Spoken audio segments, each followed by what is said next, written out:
हाँ, 2019 का साल काफी ऐसा रहा क्योंकि उस जब कॉमनवेल्थ और एशियन गेम्स 2018 वाले थे, उनमें गोल्ड जीतने के बाद फिर अगला टारगेट था 2019 की वर्ल्ड चैंपियनशिप, और उसके लिए पूरी जबरदस्त मेहनत थी, पूरी तैयारी थी। मुझे लगता है कि उससे ज्यादा मेहनत मैंने कभी नहीं की अपनी लाइफ में, मतलब इतनी ज्यादा कोच ने भी काफी हार्ड मेहनत करवाई, लेकिन वो ट्रेनिंग शायद कहीं ना कहीं एक जैसा मैं एथलीट हूँ, जैसे मेरी बॉडी है उसके हिसाब से थोड़ी डिफरेंट थी। तो वो एल्बो में मेरी इंजरी हो गई, सर्जरी हुई, तो 2019 का पूरा साल मैं कुछ नहीं खेला। उसके बाद ही मैंने जाना और सोचा कि सिर्फ बहुत ज़्यादा मेहनत करने से नहीं, वो बोलते हैं ना कि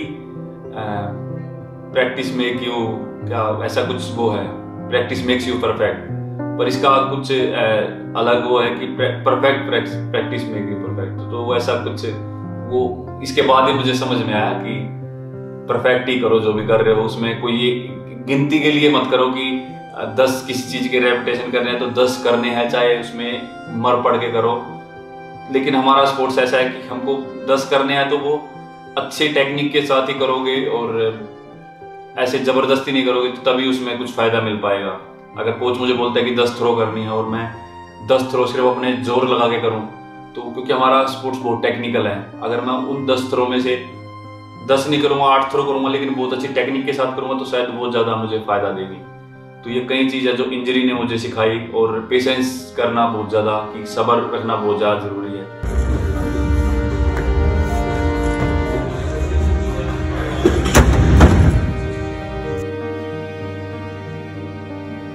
इंजरी जब हुई थी मुझे, एल्बो इंजरी, उस टाइम पे थोड़ा सा तो होता है क्योंकि इतना कुछ सोचा था और इंजरी की वजह से कुछ खेल भी नहीं पा रहा था, और तब थोड़ा अजीब लगता था जब सभी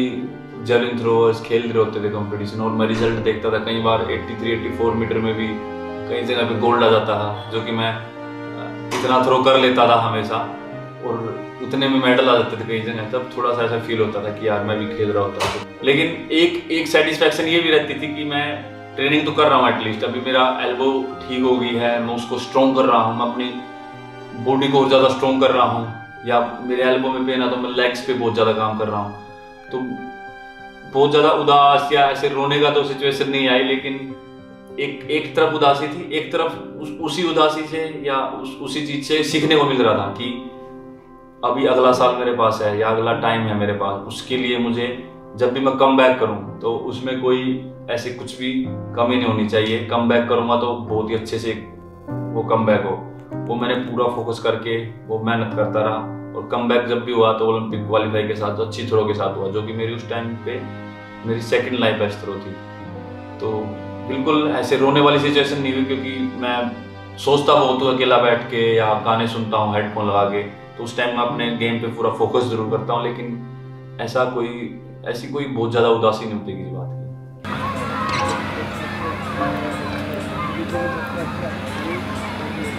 जब क्वालिफाई किया था ओलंपिक के लिए, जब साउथ अफ्रीका में, तो बहुत अच्छा लगा था कि इतने दिन बाद खेल रहा हूँ। पहले दो थ्रो तक तो कुछ समझ में नहीं आ रहा था कि कैसे थ्रो कर रहा हूँ, क्या कर रहा हूँ, लेकिन फिर वो एक थ्रो अच्छा निकला, और तभी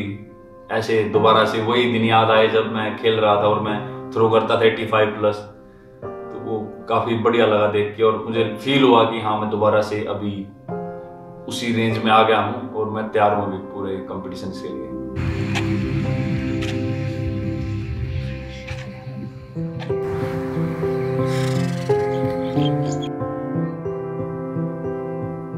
मुझे लगता है कि ये एथलीट के तो अंदर होना ही चाहिए कि भाई कैसे हमको शांत रहना है, लेकिन उसके साथ साथ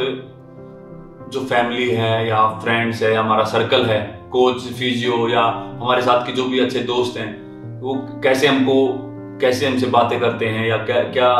किस बारे में बातें कर रहे हैं, या क्या हमको सिखाते हैं, वो चीज़ होना बहुत जरूरी है। कि वो ऐसी बात तो नहीं कर रहे कि ओलंपिक आ गया है अब बस मेडल ही लेके आना है, गोल्ड नहीं लेके आया तो बेइज्जती हो जाएगी, वो अगर हो जाए तो फिर एथलीट नहीं दे पाएगा ना अपना 100%। और अगर पास वाले ये बोलते हैं कि तो अपना बेस्ट देता है और तू देगा जितना भी तूने मेहनत की है, उनको विश्वास होता है खुद पे, मतलब उनको विश्वास होता है कि मैं कुछ कर सकता हूँ, और सबसे बड़ी बात है कि हमको भी खुद पे विश्वास रखना बहुत जरूरी है। तो वो चीज़ अगर दोनों चीज़ अगर मिल जाएं कि हमको खुद पे ट्रस्ट है और जो हमारे साथ हमको मोटिवेट कर रहे हैं उनको भी हमारे ऊपर ट्रस्ट है, तो वही चीज़ फिर वो हमारी पावर बन जाती है शायद। तो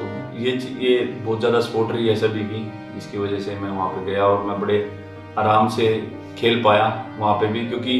बोलते हैं कि बहुत ज़्यादा प्रेशर होता है ओलंपिक्स का और बहुत बड़ा इवेंट है। वो प्रेशर मैंने इतना मतलब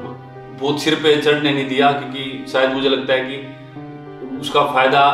सभी के साथ कॉम्पिटिशन्स खेलने से मिला। जो भी ओलंपिक में खेलते हैं तो उनके साथ मैंने ऑलरेडी 3-4 कॉम्पिटिशन्स खेल लिए थे,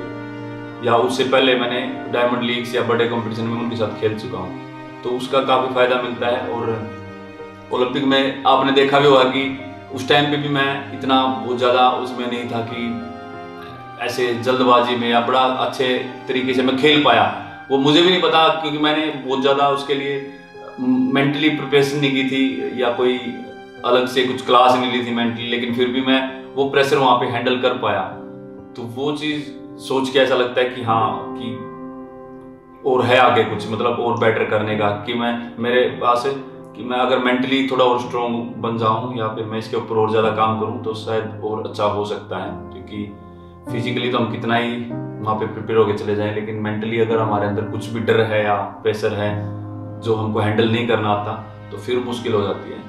तो वो मैं वहाँ पे कर पाया, तो होपफुली आगे इस पे और काम करेंगे और बेटर परफॉर्मेंस करने के लिए अच्छा रहेगा।